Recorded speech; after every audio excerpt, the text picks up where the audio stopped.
Good afternoon, good evening, everybody. Welcome back to the Dong Report, hosted by me, Biggest Dongus. In this episode of Stonk Market News, Tesla is found guilty in an autopilot crash and has to pay a fine. Fed Governor Kugler resigns.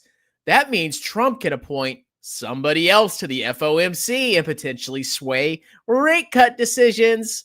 And Carvana stock is absolutely 100% unstoppable, right? So let's dive straight into the news. First of all, we're going to talk about Tesla getting found liable for a fatal autopilot accident.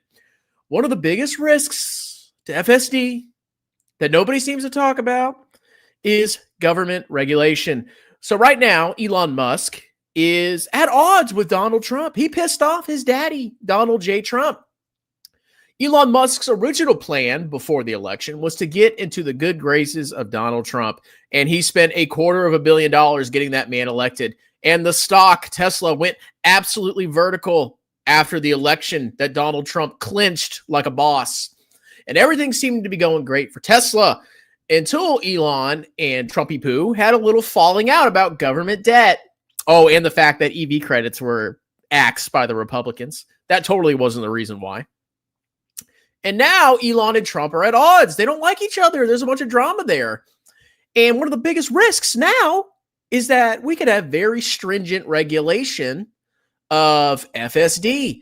If somebody that is driving hands-free on FSD hurts a child at some point or causes some kind of severe accident, there's going to be an emotional reaction, and there's going to be a lot of regulation and a lot of problems for Tesla.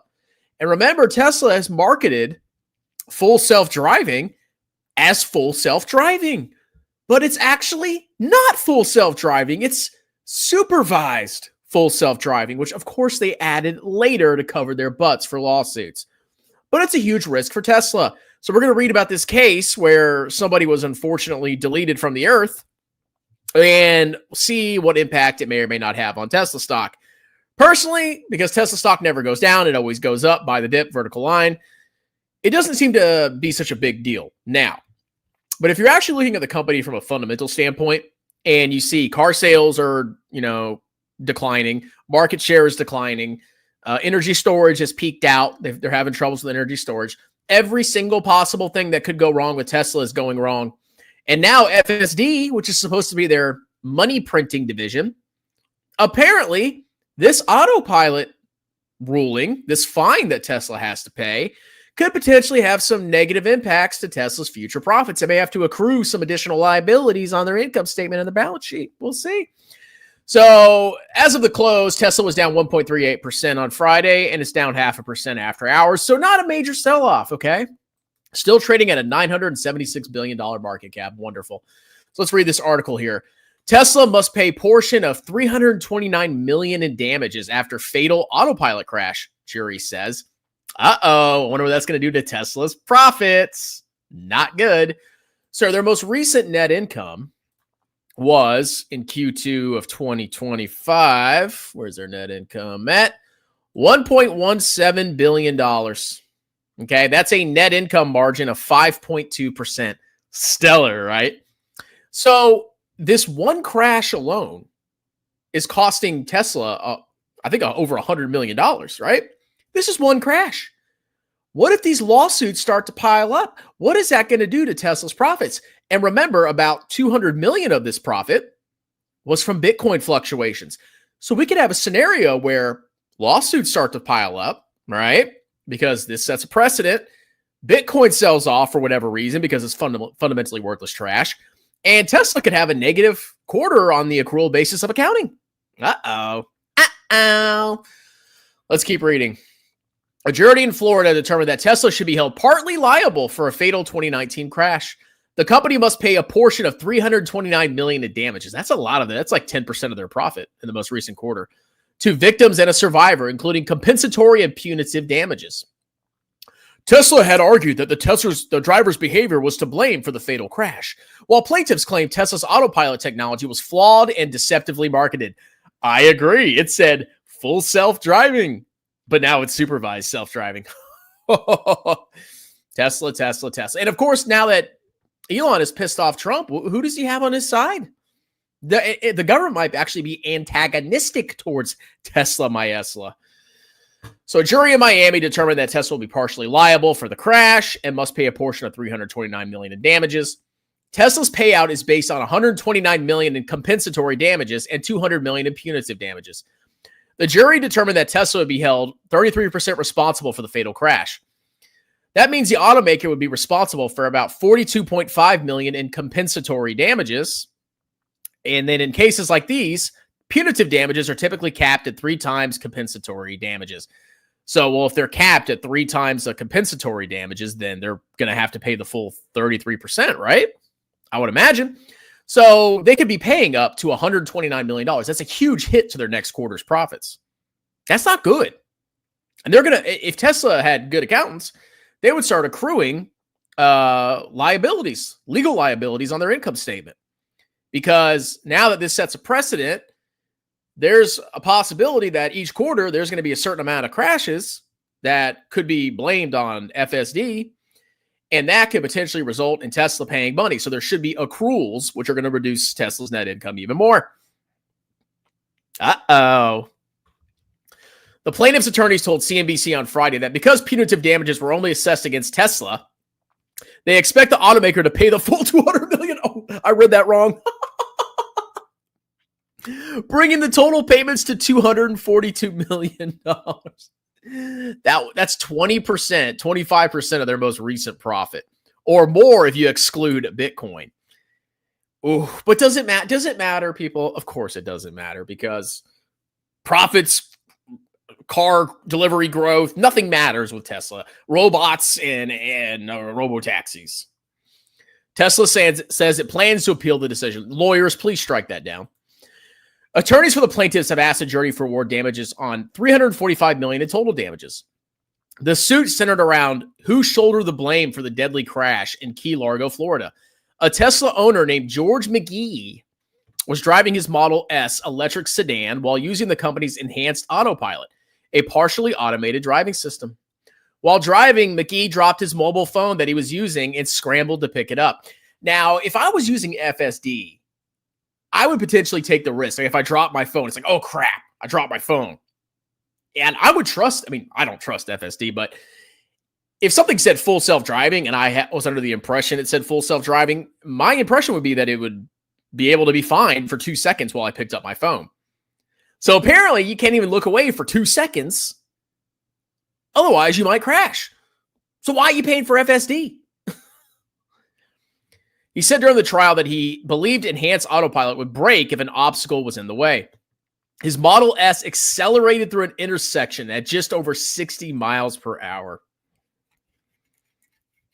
This is no risk to Tesla, guys. It doesn't matter, bro. Robots. Hitting a nearby empty parked car and its owners who were standing on the other side of their vehicle. Nabel Benavidez, who was 22. 22. But, Elon Musk, he's getting his corporate profits and his stocks up, right? Died on the scene from injuries sustained in the crash. Her body was discovered about 75 feet away from the point of impact. That's bad, okay? That's bad. Her boyfriend, Dylan Angulo, survived but suffered multiple broken bones, a traumatic brain injury, and psychological effects. Yeah, your girlfriend gets hit by a Tesla, which has full self-driving. Ugh. But Elon, no, it wasn't my fault. Corporate profits. Tesla designed Autopilot only for controlled access highways, yet deliberately chose not to restrict drivers from using it elsewhere. Alongside Elon Musk telling the world Autopilot drove better than humans. Yes, he has shilled this to kingdom come. Shilled this to kingdom come. I'm glad Tesla's paying this fine. And I can't wait to see their profits collapse even more. And I can't wait to see the stock go up even more. Tesla's lies turned our roads into test tracks for their fundamentally flawed technology, putting everyday Americans like Nabel Benavidez and Dylan Angulo in harm's way. You think Tesla investors care? All they care about is their stock going up. They care about corporate profits. That's the American way.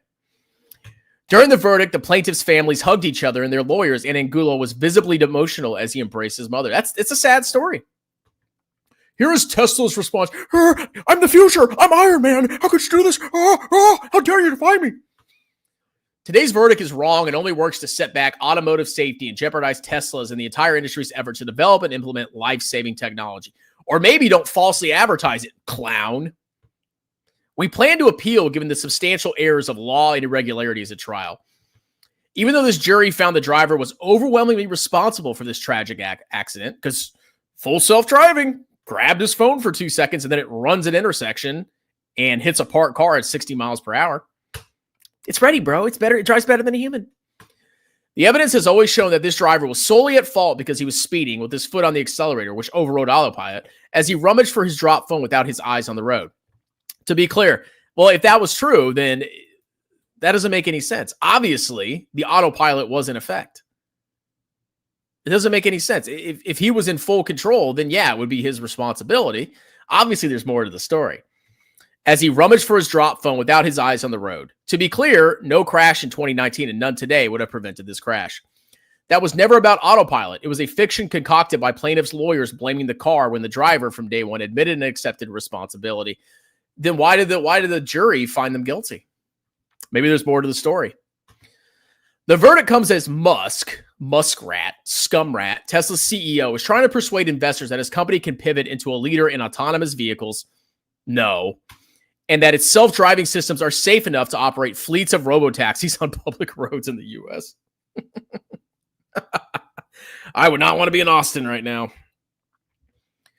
Tesla shares dipped 1.8% while the market went down and are now down 25% for the year, the biggest drop among tech's mega cap companies. Tesla does not belong with the other mega caps. It is not even close to the other mega caps. The other mega caps have massive revenue growth and large profits. Massive profits. Tesla is a barely profitable car company. The Mag 7. The Mag 6. The verdict could set a precedent for autopilot-related suits against Tesla. About a dozen active cases are underway focused on similar claims, including incidents where autopilot or Tesla's FSD, which they added supervised to, had been in use just before a fatal or injurious crash. It's not going to matter. Not going to matter at all. Tesla's losing massive money with lawsuits. Buy the stock. Vertical line, 20%. The National Highway Traffic Safety Administration initiated a probe in 2021 into possible safety defects in Tesla's autopilot system. During the course of that investigation, Tesla made changes, including a number of over-the-air software updates. But you thought Trump was going to save you, and then you pissed him off. Good job, Clown Elon.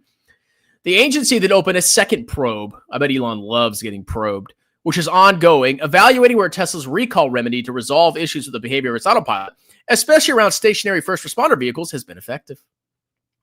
The NHTSA has also warned that that its social media posts may mislead drivers into thinking its cars are capable of functioning as robo-taxis. I mean, basically they are. He's putting robo-taxis on the road. I mean, you would think that the technology's ready, right? I'm not so sure. Even though the owner's manual say the cars require hands-on steering and a driver attentive to steering and braking at all times, then why even have the FSD? You're just blowing your money on nonsense, fluffing Elon and pumping his profits. A site that tracks Tesla-involved collisions, TeslaDeletions.com, has reported at least 58 deletions resulting from incidents where Tesla drivers had autopilot engaged just before impact. 58. Cooked. Oh man. Oh, I can't wait to see that huge liability and that huge expense on their income statement and balance sheet. Oh, I can't wait. And Tesla's in trouble, man. All right, so I don't even know what to say about that. He's probably going to freaking get away with it. Of course, they're probably going to appeal and get away with it. But this does set a precedent. If this actually goes through, that's going to have a huge hit on their profits. This is just one case. They could easily become unprofitable if they have all these legal issues, because they're not printing that many attendees now. Everything's going pretty rough for the automaker. And now he's pissed off Trump, so he doesn't have his daddy to support him. Still sharing. Okay. Next bit of news. Fed Governor Kugler is resigning, giving Trump a nominee on committee that sets interest rates. So she was on the FOMC, the Federal Open Market Committee, I believe that's what it's called. Yep. Federal Open Market Committee, which consists of 12 members, the 7 members of the Board of Governors of the Federal Reserve System, and 4 of the remaining 11 Reserve Bank presidents. So the current seat holders are these people right here: Jerome Powell, John Williams, blah, blah, blah, blah, blah. And the one we're talking about here is Adriana D. Kugler. So she's resigned a little bit early. And I guess the issue is that Trump is going to fill this position on the committee with a yes man or a yes woman. And it's entirely possible. But personally, I don't think it's that big of a deal, as you'll see in a second, because we're going to talk about the most recent decision by the committee and how there were only 2 dissenters. Only 2. Seems like there's a lot more than 2 people here. So let's read about this princess here. Federal Reserve Governor Adriana Kugler announced Friday she is stepping down from her role at the central bank, creating an important vacancy at a time when Donald Trump is pushing for lower interest rates. They can cut rates, the Fed can cut rates, and the long end can still go up. We saw that happen. So yeah, go ahead and cut the rates. Go ahead. I'm sure the U.S. government's borrowing costs. Well, I guess, the government's been issuing a lot of short-term debt, so that could drop interest expense, but that's not going to bring long-term yields down. That's not going to make your mortgage any less unaffordable. In a letter addressed to Trump, Kugler, 55, did not state a reason for her decision to leave, only noting that she'll be returning to Georgetown University as a professor in the fall. Oh, I'm sure there was some back channel conversation. Oh, Trumpy, I'm going to resign so you can appoint somebody else, and then, maybe you give me some kickbacks or something. It's been an honor of a lifetime to serve on the Board of Governors of the Federal Reserve System, Kugler wrote. I am especially honored to have served during a critical time in achieving our dual mandate of bringing down prices and keeping a strong and resilient labor market. And the Fed has done that. They did a good job. Unemployment's at 4.2%. That's historically low. Inflation, at least according to the statistics that we see, isn't that crazy. And Trump's still mad because he wants those juicy rate cuts. But Trump, your tariffs are the reason that they're worried about cutting rates. Kugler's term was set to expire at the end of January 2026. Okay, so it was over in a couple months. A Biden nominee. She joined the board in September 2023, filling the unexpired term of Lael Brainard, who left to serve as Biden's economic advisor. As a governor, Kugler was a permanent voter on the rate-setting FOMC. Uh-oh. Now we're going to have 3 votes against. Oh. Her resignation now paves the way for Trump to put his own nominee in for the board. 2 of his prior appointments, Christopher Waller and Michelle Bowman, voted against the decision at Wednesday's meeting to hold the Fed's key rate steady, instead indicating they want to lower. Kugler was absent for the vote. There's more going on here than meets the eye. So, of course, Trump's nominees are fluffing him. Oh, Trumpy, don't be mad at me. Oh. But here's the funny thing. Do you know what their alternative suggestion was? They wanted to cut rates by 0.25 percentage points. 0.25 percentage point. Wow. Oh, my God. That's so crazy. 0.25 percentage cut. But they're trying to get in Trump's good graces. Trump wants like 0 rates. That's what he wants. So he can just pump everything. So there's 3 down. Trump alleged without proof that Kugler resigned over a disagreement with Powell on interest rates. Trump added that he was very happy about having a Fed vacancy. Yeah, but that's not going to make a difference. You have 3 people now, and it has, 11, 12 people on it? No, nothing's going to change, dude.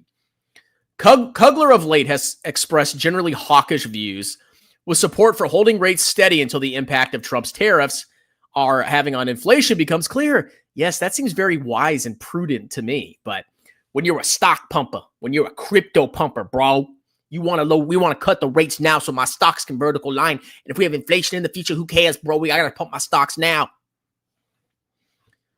Fed Chair Jerome Powell wished Kugler well, saying she brought impressive experience and academic insights to her work on the board. Trump has said he would litmus test any potential nominees and would only support those in favor of lower interest. Of course, he wants a bunch of fluffers. He loves surrounding himself with fluffers. In addition to Kugler's departure, Powell's term ends in May, though he could choose to stay on as a governor into 2028. I would get out of there. I would get away from that. Regardless, Kugler leaving would allow Trump to get someone who shares his views on rates and who might be targeted to fill Powell's seat. The president and some of his advisors have toyed with the idea of a shadow chair who essentially could act as a gadfly on the board until Powell leaves. Oh, could you imagine, you got a bunch of serious people in there, we got to be cautious, maybe Trump's a moron and he's got all these tariffs and he's bragging about them, but they raise prices of everything. Maybe there's going to be inflation in the future. I don't know. And then you got this clown that's a Trump fluffer in the corner. Oh, what are you talking about, bro? Bro, you need to cut rates 20,000. We need to have negative rates, bro. Trump's crypto needs the moon, bro. The stock market needs to go up a lot, bro. So that's the resignation. Honestly, it's only a third person on the board. So even if he replaces her with a fluffer, that's 3 people on a board of like 11 or 12. And then on top of that, the dissenters in the last vote were only dissenting over a quarter point cut. Okay. So that's that. Yeah, the 2 dissent, Michelle Bowman and Christopher Waller. Let's go look at them. Here's Michelle Bowman. There she is. Oh my God, she's not a POC. And then Christopher Waller. Where is he at? There he is. Hey guys, I'm Christopher Waller. All right. Last but not least, we got to cover Carvana. Carvana is achieving nirvana. So Carvana was a company that I myself lambasted because I believed it was on the verge of bankruptcy. Being open and transparent here. And the stock a couple of years ago was absolutely annihilated. So it dropped from $360 all the way down to like $4.70. It basically became a penny stock from 300 something to a penny stock in when the clown market expired. And then clown market came back and Carvana started to rip. Absolutely rip, baby. So let's see the most recent earnings. Industry-leading 41% year-over-year retail unit growth drives new record of 143K retail. And they're basically a reseller of used cars. You can sell it to them and you can buy from them. And I think they have the little towers, like Carvana towers. They're posting net income of $308 million and a profit margin of 6.4%. Let's see how that compares to before. Profits, bro. Okay, so they've been consistently profitable for looks like 4 quarters, maybe I can't tell the 5th and the 6th. So they've turned to profitability from massive losses in 2022. That's an improvement. EBITDA, who cares? Expects a sequential increase in retail units sold in Q3 2025 and adjusted EBITDA of 2.0 to 2.2 billion for the full year 2025. An increase of 1.39 billion last year. Okay. So they sold 41% more units year over year, and they generated 42% more revenue year over year, which are all-time quarterly records. And it was paired with industry-leading Q2 profitability. I mean, that's decent margin. Yeah, have they ever had that much of a profit? They had one big quarter of a profit in 2023, but that was probably some one-off accounting adjustment. I wonder what that was.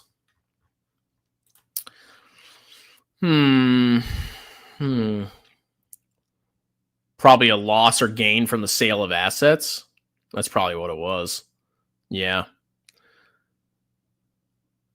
That probably selling assets would help them get that huge gain in that one quarter. That's the only thing I can think of. Anyway. Okay.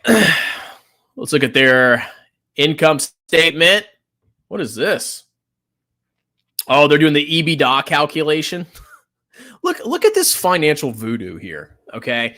So EBITDA is earnings before interest, taxes, depreciation, and amortization. So they take their real profit of $308 million, add back interest of $143 million, because why does that matter? Other expense of $60. Let's add back depreciation. Let's add back share-based compensation, because none of that matters, right? And oh my God, now we have $601 million of profit. Wow.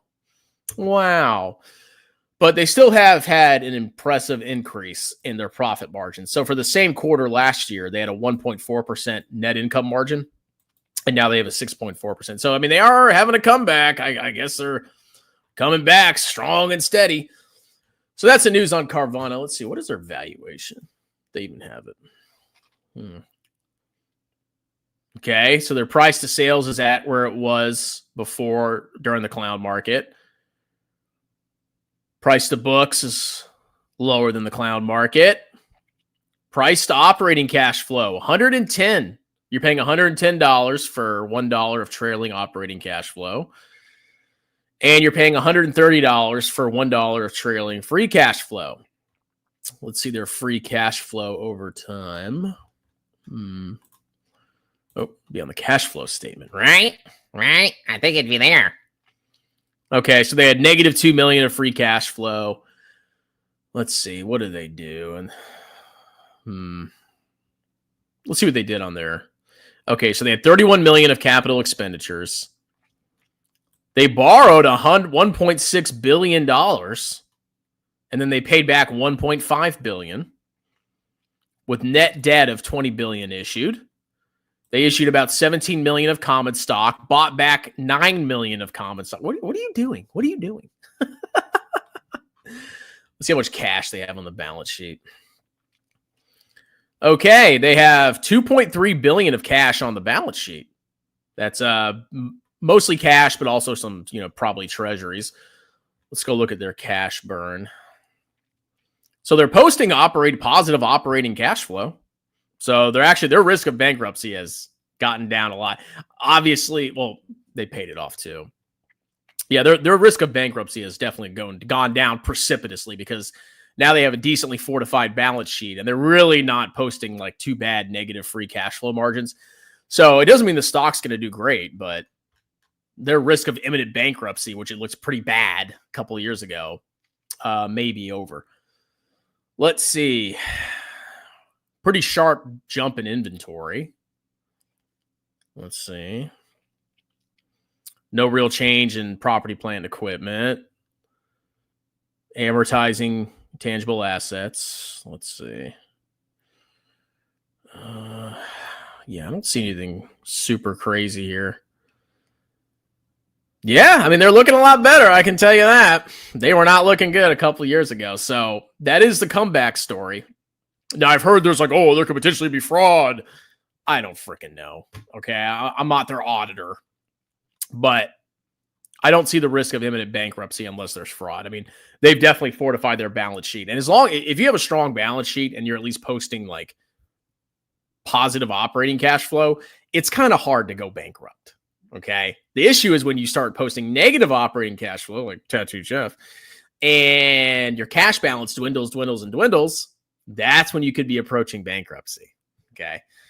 So interesting, Carvana. Interesting stuff. All right, let's do some comments here.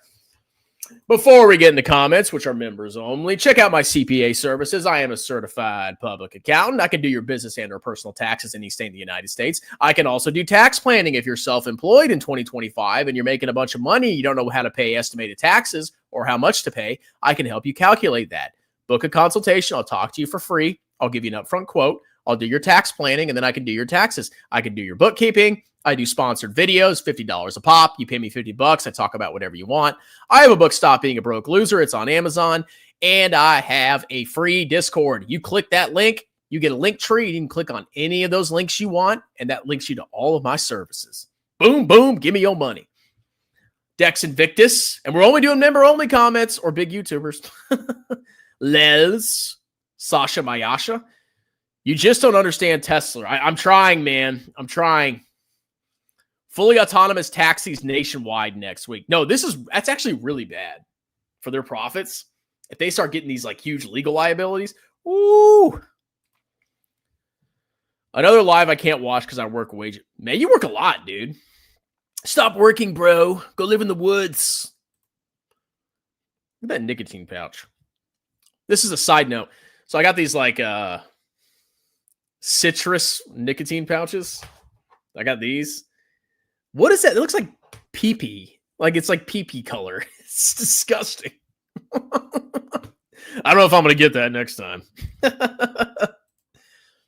You and Lafifi are wrong. Well, that's one thing we have in common then. My aunt bought a Tesla and she thought charging was free, LOL. I mean, is charging expensive? I saw some Teslas at the gas station on the way home. I don't know how much it costs.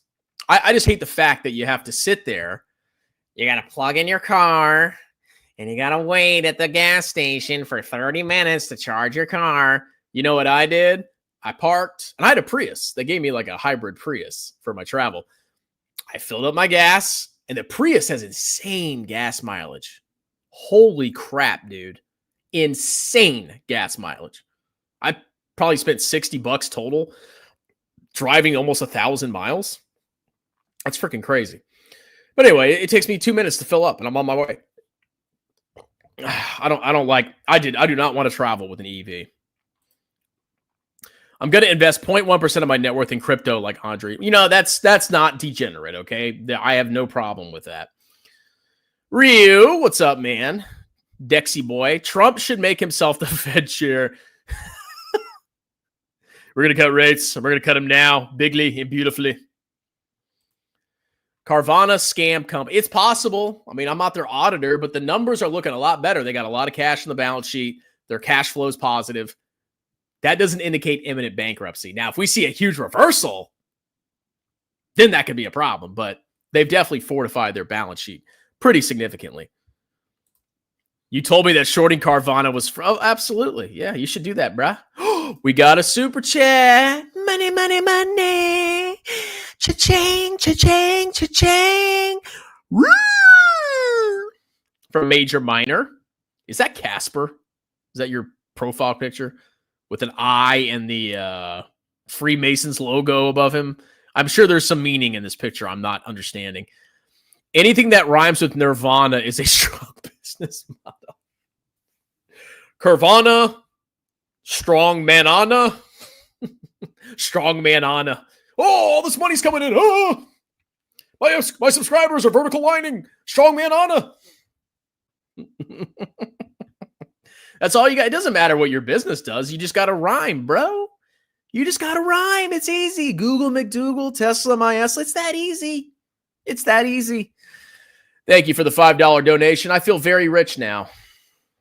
Personally, I think when you focus on we focus on the fundamentals too much. I mean, fundamentals are just a historical record, but it does give you some insight into what's really going on with the company. And you can identify risks. You definitely can. I'm not saying it's a predictor of future results, obviously, but, you know, I think it's helpful to understand what the heck you're looking at. I don't think a lot of people have any idea what their companies actually have on their balance sheet or their mark. I don't think they understand anything. They just understand it went up. It went up. Oh. How do you stay energized? I'm curious if you take Ritalin or I take nicotine and caffeine and I exercise regularly. And I try to get between 7 and 8 hours of sleep. I think the exercise helps, obviously. And then I try to get good sleep. And I've done this so much that I'm just used to being the little showman. Oh, I'm a showman. Oh. So it's really not that exhausting. I've been doing a lot of live streams recently, and it really hasn't worn me out that much. I'm getting better at it. Personally, I don't know why U.S. rates are so high. The EU central bank rate is 2%, and they have higher inflation and lower growth. I mean, I'm not on the board, man. I don't know, but I can understand their logic for not cutting yet. Try Buddhism. Sir Finley Gaming. Fed rates will historically be higher than the garbage central banks. That's because U.S. dollar controls their markets. Okay. Coffee pouches. Is that a thing? I like drinking caffeine, though. I don't want a caffeine pouch. Like, I know there's caffeine pills. I've used them like once, but I like to drink caffeine. Especially on like a hot day. I like going and getting like a cold energy drink. Anyone else investing in Zen? I forgot what company owned that. The only way to make the Fed politically neutral is to give Trump full control of the rates. No, completely politically unbiased. Trevor, Cambodia is the next meta. All right, guys. Well, thank you for tuning in. Major Minor, thank you for the super chat. I appreciate your support. Everybody check out all my CPA services. Click that link. It's a link tree. Click on whatever you need to. Book a consultation for free to talk about your taxes. I'll do a video for you. Check out my book, Stop Being a Broke Loser. It's pretty affordable on Amazon. And you guys have a wonderful day.